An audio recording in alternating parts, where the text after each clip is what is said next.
Hello, everyone. Hello. Please hit that like button as you guys come in. Please hit that like button. We have quite a bit to talk about tonight, but please hit that like button. So, we have quite a bit to talk about today. It's not looking good for Wendy. It really is not looking good at all. Like, it's not looking good. And it's very, very sad because it's just like, I just don't understand how or why, of all the things that these people can do, Wendy and Eddie, of all the things, why did you guys choose to do this? So we are going to be talking about Wendy and Eddie. Um, we are going to talk about some of the news that has broken recently about them and them using different aliases. So we will be talking about that. We'll also be talking about Portia Williams, who had some sort of incident at the on an airplane with someone that I believe gives the vibe of a Karen. This is just my opinion. Let me just go ahead and put the banner up for my safety. But I believe that she was moving like a Karen, and I'll show you guys some clips of that. Okay, so headline: Real Housewives of Potomac stars Dr. Wendy and Eddie Osefo emails, bank records, and Instagram accounts have been seized by the law enforcement in the fraud case. So it looks like all of that has been seized, right? So if we read a little bit, court filings from the state attorney's office reveal both Eddie and Wendy's various records were seized by law enforcement who were investigating the couple's alleged insurance fraud after they faked a break in at their home. I'm going to say allegedly because the son is not saying allegedly, but I will say allegedly, okay? Because it's all allegations according to Wendy. Okay. So it says Wendy and Eddie were arrested on October the 9th and were subsequently hit with a slew of charges, including conspiracy, false, misleading information, and insurance fraud. The state's Index of Information Produced and Discovery reviewed that investigators gained access to Real Housewives of Potomac Star's Gmail account, as well as a third Gmail account that did not include either names. So that is low-key given a burner account. So it's given like, they're going through using a burner account or something. Like, I don't know what has happened there, but that is very, very, I would say that's completely unexpected. Um, so yeah, I do think that's very, very, very, very odd to say the least. But I guess as regular people, right? If we think about it on a more regular basis, most of us, right? Most of us actually, in all fairness, most of us may have like two, three Instagram accounts, right? We may have two, three Instagram accounts. We use our main ones with our names, and then maybe we have others that are not our main ones, that is just like a burner when when we just want to go in and out without being seen. So it could be something like that as well. It's not necessarily like indication of like wrongdoing, because I think most people can have multiple accounts. Um So I don't really think, give me a second. I don't really think that could be it. Um but I do think either way, it's very, very like sad how everything has like panned out with Wendy and Eddie. It's just like when you feel like you've seen it all, something else happens, and it's like a reminder that, wow, like, try as much as possible to live on the right side of the law, because this is honestly, it's crazy out here. It is really, really sad, but I feel like having another or having a third Gmail account that doesn't include their names or anything, like, I don't think that is an indication that they're doing anything illegal, to be honest. But the emails were accessed via a search and seize warrant served to Google. Additionally, Wendy's Instagram accounts. Can you imagine? So now they're going to be combing through her Instagram accounts. They'll be checking timestamps when things were actually uploaded. They'll probably also be going through. They may even try and go through her phone to try and see like timestamps of certain pictures because she may be like, oh, it's an old picture, or all that sort of thing. So they would be checking everything. And it's just very, very sad, honestly. Additionally, Wendy's Instagram accounts, which were a target of the investigation after she posed with the ring she claimed was stolen, were also the subject of a search and seize warrant, which was served to Meta platforms. Through Meta, investigators were able to access Wendy's Instagram with the handle The Wendy Show, as well as her main account with the handle Wendy Osefo. A search and seizure warrant was also served on Wendy's Apple ID. Another was served to a company called TextNow Incorporated, as well as home securities companies Ring Protect Inc. and ADT Security Services. In addition to the search and seizure warrants, the discovery index also included bank records from Ali Bank, American Express, and Capital One. Several luxury retailers were listed as contributing to the discovery. Right. Okay. Um let's see. The state responded to Wendy and Eddie's claims that the arrests were illegal. As you guys remember, I covered it. That's one of the motions that were filed by Wendy and Eddie. Is they were basically trying to say all these arrests were illegal and what was subject in the arrests were illegal. So now the state is basically responding to those claims that the arrests were illegal, and they're basically denying that. They also said that any statements made by the defendants were voluntary and made after the defendant was properly advised of his or her rights. So, what it sounds like is one of them seems to have admitted to some sort of wrongdoing. Allegedly, this is my perspective. It feels like one of them admitted to something. And so it feels like after admitting to something, right? It's like one of them admitted to something. They now want to make sure that whatever it is they admitted to cannot be used against them. But it's like when you are read your rights, they literally tell you anything you say, or, anything you say can and will be used against you. They already tell you. So why, I don't understand why people choose to then still open up and say something. And I understand, like, if you're not a career criminal, you're probably not used to like criminal activity. So the idea of a police, even like police or somebody coming up to you, can be quite nerve wracking. I get it, but at the same time, it's just very sad. You keep your mouth shut. Like no matter what, whether you did it or whether you didn't do it, if you get arrested, at least hold your peace until you get to speak to a lawyer. That's just what I would be thinking. He says the states also appear to be attempting to try Wendy and Eddie as co defendants, despite the couple requesting to be tried separately. And that is the thing. I feel like there is definitely something there because I don't understand why they're really trying to be tried separately. If they both know that they're not guilty of the offense, why are they trying to be tried separately?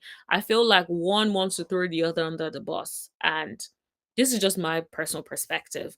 Or they want one person to take the fall, which makes sense because one person is probably going to need to take the fall, at least for the sake of the children, so that the children at least won't have one parent, because it is highly unlikely that they both will get away with not going to jail.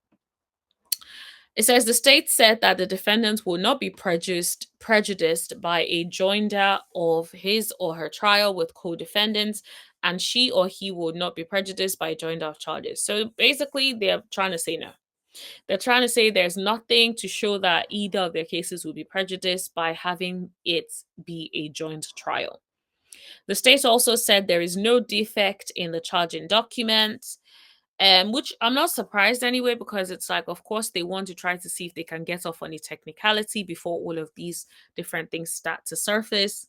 But I don't really see it happening, to be honest. I hope it does, but I really don't see it happening, to be completely honest. Um, okay, it says as the US Sun previously revealed, Wendy and Eddie face multiple charges, blah blah blah. Okay, to be fair, I think we already covered this. Let me just see the chat a little bit. LaDon says, I'm so disappointed in Wendy. I can't believe it. Yes, it's highly, highly disappointing. It's very, very shocking that somebody can just choose to throw their life away like that. It's just like, of all the things that you can do, why? Why this? Why couldn't you decide, like, okay, let me pick up a new job? Let me try to figure out the best way I can make money. It's like there's so many other things and other ways that things could have turned out, but it's like, of all the things that you could have possibly done, why this one? Why did you have to choose this one? And it's so sad because I've been seeing a lot of people in the comments like come after Nigerians, and it's so disappointing because it's like people kept saying, oh yeah, bloody Nigerians, this is what Nigerians do, all of that. And it's so disappointing that like a whole people, you know, massive amounts of Nigerians all over the world are then reduced to the stereotype that, oh, it's Nigerians. And now it's like you've fed into the stereotype by being exactly what the stereotype is. And it's honestly so, so disappointing. It's so sad. And yeah, to this day, I'm still shocked. Ladon says, I'm good. How are you? It's cold up here in Mass. Yes. Oh, I'm so sorry. It's so cold. Has it started snowing yet? It's really cold here as well. I don't know, it just feels like within the last week the weather just completely changed and shifted, and now it's just been so cold lately. So yeah, I don't know what it is, but the weather has definitely changed. Good evening, Candy. I hope you're good. Bajan, good night all. Good night. How are you? Good night, Bajan. Good night. Um, okay, so we're talking about the Wendy and the Eddie of it all.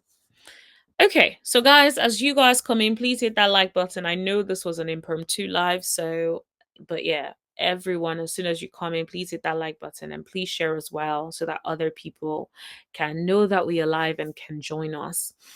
Okay, so now, you guys remember during BravoCon, she was basically saying that, it's an unfortunate situation. She can't say too much. So she was basically saying the standard thing that people say. You can't really expect her to genuinely be talking about it. So I'm not surprised that she chose not to talk about what exactly happened. And so she was just basically saying, they're just allegations for now. They're just allegations for now. Okay. Now, aside this, there has also been another update. So before I read out, let me just see what y'all are saying. No snow yet, but we did have cold rain. Yes. Yes, the weather has definitely changed. It's icy. They must have. Oh, Bajan said it's cold. Yep, definitely. So they must have started this before she was on the show. That's what it's looking like. Because if there's all sorts of credit cards and things like that, allegedly, and aliases, it's not looking good. It really is not looking good at all. I don't know how she's gonna go about it, but it's not looking good at all. At all. It's really is not looking good. And it also doesn't look like she is going to get away with it. I think that's the biggest part of it. Like, it looks like there will be consequences. Like, that I feel like is probably the saddest part of the whole thing. It's like, girl, this is not one of those things that you're Loki getting away with right now. Like, it's really serious. Um so if I just let me just double check. I wanted to bring you guys this update. because there is an update on the case, and I want to bring that up for you guys so that, yeah, so I'm going to, let me share this tab instead. So here is the update, guys. Like I said, it's not looking good. Allegedly, right? They used 40 different debit or credit cards under alias names. Like one of the aliases is allegedly Pam Oliver, another one is Eddie Hennessy. Like, seriously. The amount of debt by the Osefos is highly relevant to their motive. It's like, how did you guys get into so much debt? It's honestly the perfect example of people need to stop living above their means, because it's like, how? I really just don't get it. So it says neighbors get into this. More information is being dropped. According to the Baltimore Observer, prosecutors are reportedly seeking additional records that they claim show a pattern of excessive spending and support a motive in the criminal fraud case. Eddie's lawyer claims this is a fishing. Oh my God, where's my words? Eddie's lawyers claims this is a fishing expedition and urged the courts to drop the subpoena. I don't think they're dropping it. I do not think they're going to drop it. Especially if they've already found all this damning evidence. They are highly unlikely to drop it if they have found all of this evidence. All of this evidence. Okay. So Eddie's lawyer claims it's a fishing expedition and urged the courts to drop the subpoena. Prosecutors argue, though, these records are important to show the extent the Osefo's fraudulent ways go. And here is the thing. I feel like it's definitely clear that the prosecutors want to use them as an example. I feel like they know that a lot of people have done it in the past and have gotten away with it. And so when they have a situation like this where things are so blatantly obvious, it's one thing to have done crazy-ish, but no one can prove it. But it's like when you've done stuff that is so blatantly obvious and so easy to prove, it makes it so hard. Right? Like a lot of people, there's some sort of reasonable doubt with this. It's like all of the evidence is just so damning. And it's like, where is the reasonable doubt? It's not giving any sort of reasonable doubt at all. Bajan says, I was rooting for Wendy, but boy, boy, oh boy. Boy, oh boy. Honestly, I was rooting for her as well. And yeah, it's extremely disappointing that this is what it has turned into. It's like, Wendy girl, I don't know who advised you. I don't know who put pressure on you, but this is horrible. It's really, really bad. And the CEO Creator Face got arrested as well. Tell me about it. We'll still talk about that as well. Like, and I'm just like, all of these arrests, like, what is happening over there in Potomac? Giselle and Ashley better be careful, because what is happening? What is in the Potomac water? They better then, like, what is going on? The Real Housewives of Atlanta, well, let's just say Potomac for now. Let's hope it doesn't spread to Atlanta. Let me know what you guys think. Don't forget to like, share, hit that subscribe button, and tap that bell button right next to it so you know every single time that I post. And I'll see you guys in the next video. Thank you. Bye.